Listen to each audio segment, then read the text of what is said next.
ကျွန်တော်တို့ပေါ့နော် Xiaomi ဖုန်းနှလုံးကိုဒါ Mivuba နဲ့ကူးလို့ရတယ်ကျွန်တော်တို့ update တွေကူးသလိုပဲသူရဲ့ message တွေ call တွေအစားအကုန်ပြန်ပါတဲ့ဟာပေါ့နော်အဲ့ဒါကိုကဖုန်းသစ်ဝယ်ထားတယ်ဆိုင်မှာလည်းကူးမလာရဘူးကိုယ်တိုင်ကူးကျင်တယ်ပေါ့နော်ဘယ်လိုလောက်ကမလဲမသိဘူးဆိုရင်ကျွန်တော်ဒီဗီဒီယိုလေးမှာဒေးစိတ်ရှင်းပြပေးသွားပါမယ်ကျွန်တော်တို့ဒါဆက်ဝင်ဝင်ချင်းပေါ့နော်ကျွန်တော်တို့ဒါ setting ထဲကိုဝင်လိုက်မယ်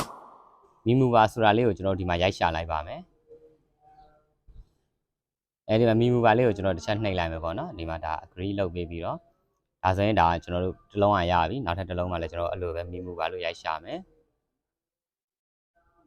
Mivuba လေးလည်းဝင်လိုက်မယ်ကိုကဥပမာပေါ့ဒီဖုန်းကဖုန်းအဟောင်းပေါ့နော်အဟောင်းဆိုကျွန်တော်တို့ old ကိုရွှေ့လိုက်မယ်ပေါ့နော်ဒီမှာ agree နှိပ်ပေးမယ်သူလိုအပ်တဲ့ permission လေးတွေပေါ့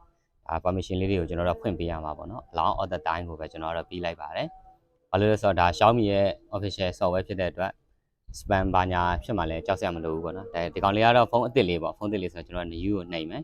new ကိုနှိပ်ပြီးတော့တစ်ဖက်ကဖုန်းအဟောင်း Xiaomi ဖြစ်တဲ့အတွက်ကျွန်တော်က Xiaomi ကိုရွေးပေးမယ်ပေါ့နော်ဒီမှာလည်းအဲ့လိုပဲကျွန်တော် permission လေးတွေကိုဖွင့်ပေးဖို့လိုတယ်ဒီ permission လေးတွေကိုဖွင့်မပေးလိုက်ရင်ချိန်လို့ရမှာမဟုတ်ပါဘူးကျွန်တော်ဖွင့်ပေးလိုက်တယ်ဒီမှာဒါသူ device ရှာတယ်ပေါ့နော်သူတို့ဒီကောင်နဲ့ကူးရတာတော်တော်မြန်တယ်ဗျသူကဒီ wifi direct တွေပါတွေကိုသုံးတာဆိုတော့လေကျွန်တော်ဒီမှာ Xiaomi CV5 ဆိုပြီးပေါ်လာအဲ့လိုကျွန်တော်တစ်ချက်နှိပ်လိုက်မယ်ပေါ့နော်နှိပ်လိုက်မယ်ဒါသူတို့ဖုန်းနှလုံးကချိတ်ဆက်သွားမယ် auto သူချိတ်ဆက်တာလေးကိုခဏစောင့်ရတယ်